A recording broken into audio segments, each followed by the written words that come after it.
Assalamualaikum warahmatullahi wabarakatuh. Selamat pagi teman-teman semuanya. Kali ini kita akan mencoba mengenal NetLogo ya sebagai salah satu aplikasi software yang digunakan untuk memodelkan model berbasis agen ya atau agent based models. Nah, salah satu cara yang digunakan untuk memahami ya penggunaan NetLogo adalah dengan menggunakan contoh-contoh model yang ada. Nah, di sini kita bisa lihat ya contoh-contoh model NetLogo yang sudah ada itu di sini. Klik File, kemudian Models Library, ya. Kemudian di sini kita bisa pilih berbagai macam model yang ada di sini. Di sini teman-teman bisa lihat banyak sekali modelnya, mulai dari bidang art ya, kemudian ada juga biology, kemudian chemistry and physics, kemudian computer science sampai dengan psikologi juga ada, dan juga sistem dynamics. Ini artinya memang penggunaan NetLogo untuk memodelkan berbagai macam model berbasis agen itu sudah banyak dipakai di berbagai bidang ya. Nah, kali ini kita coba menggunakan model wolf sheep predation ya, di mana model ini merupakan model yang memang sering digunakan untuk mengenal NetLogo, dan di sini model ini menggambarkan bagaimana pemangsa dan mangsa, di sini pemangsanya adalah serigala dan mangsanya adalah domba, bagaimana mereka berinteraksi, bagaimana mereka berperilaku. Ya. Perilaku emergent apa yang muncul ya dari interaksi antara mangsa dan pemangsa ini. Baik, kita coba buka modelnya ya, klik 2 kali. Nah, ini adalah model wolf-sheep predation ya. Untuk penjelasannya kita bisa lihat di sini ya, di tab info.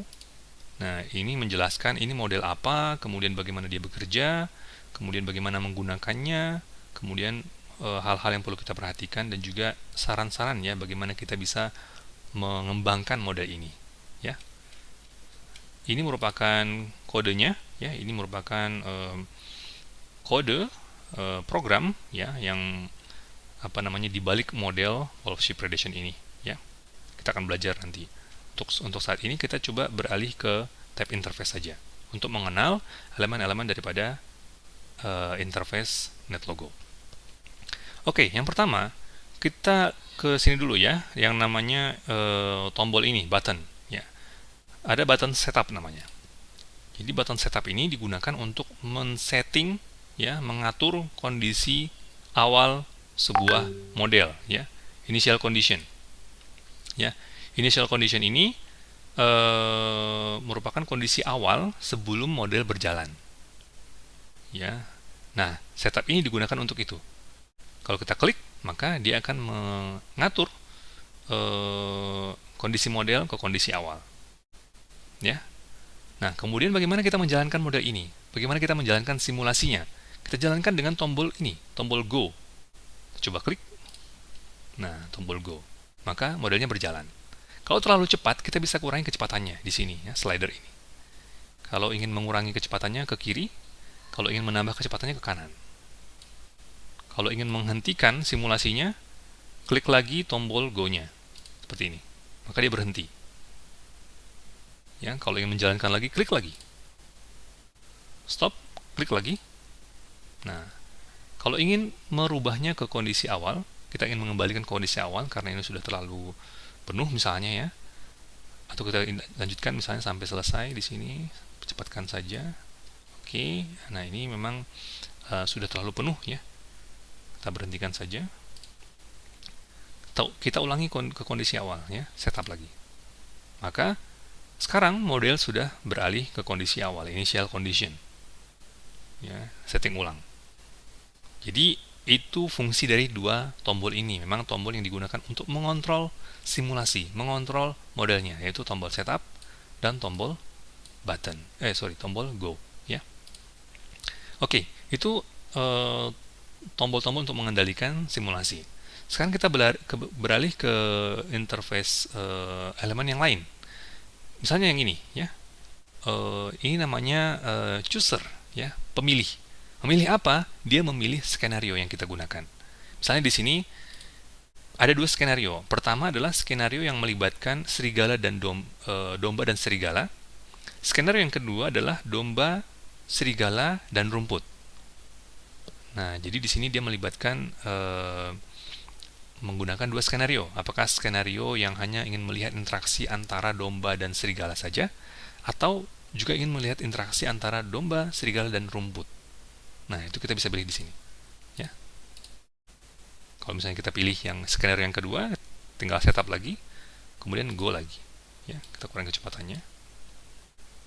Stop, setup lagi. Ya, ini namanya chooser. Ya. Kemudian interface elemen berikutnya adalah ini namanya slider ya. Di sini ada banyak slider. 1, 2, 3, 4, 5, 6, 7. Ada 7 slider. Apa gunanya? Gunanya adalah untuk mengatur nilai dari suatu parameter. Contohnya, slider yang ini misalnya, parameter ini adalah parameter untuk menentukan berapa jumlah domba di awal simulasi. Initial number daripada jumlah domba itu berapa? Nah, di sini disetting 100. Kalau kita ingin merubahnya, kita tinggal geser-geser saja slider ini. Saya ingin merubah misalnya 150. 150 ya. 150. Nah, maka nanti ketika kita setup, jumlah dombanya itu akan menjadi 150, bukan 100 lagi di awal kondisi. Saya ingin misalnya jumlah serigalanya jangan 50, 55, saya tambahin 5. Bisa. Ya, jadi slider ini digunakan untuk mengatur nilai-nilai parameter ya. Ini juga demikian, dan seterusnya. Ya. Berikutnya adalah switch ya. Switch ya, seperti saklar ya, switch. Gunanya apa? Gunanya adalah untuk menunjukkan atau menyembunyikan parameter tertentu.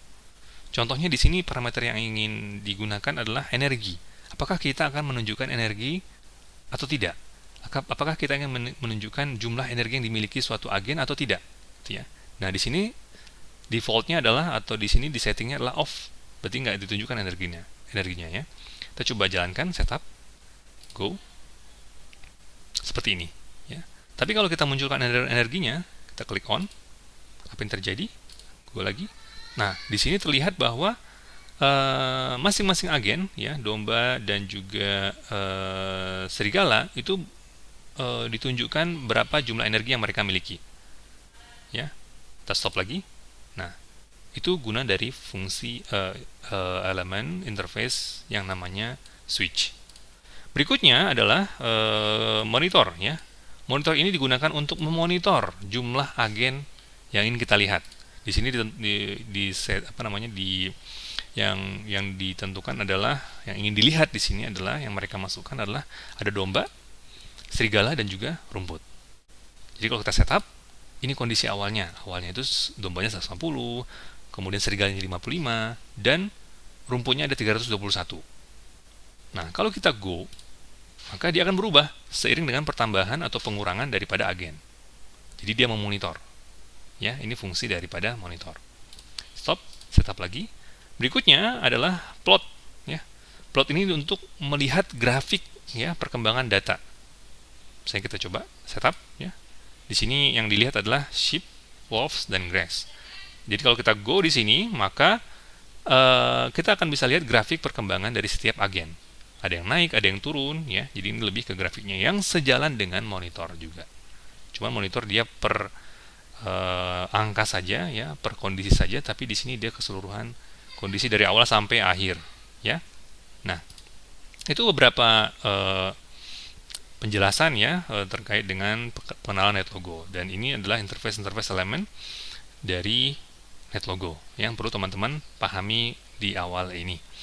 Nah, tentu berikutnya kita bisa mengeksplor lebih jauh lagi ya terkait dengan bagaimana memprogramnya ya, bagaimana prosedur yang dijalankan untuk memprogram sebuah model NetLogo ya. Baik, terima kasih. Assalamualaikum warahmatullahi wabarakatuh.